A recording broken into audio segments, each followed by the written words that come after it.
Доброго дня! От ми поставили свою техніку вже на зиму. Приступили до невеличкого ремонту. Т-30 сідушка відпала. Зняли, будемо варити, ремонтувати. А МТЗ він 90-го року. Зняв я з його форсунки, бо щось став чуть кидати дим. Ні одна форсунка не робила.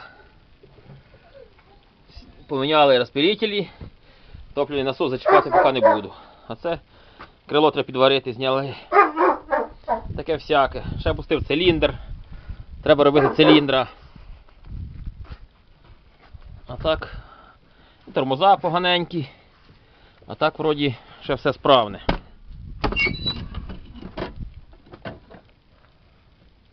Добре, дякуємо за увагу.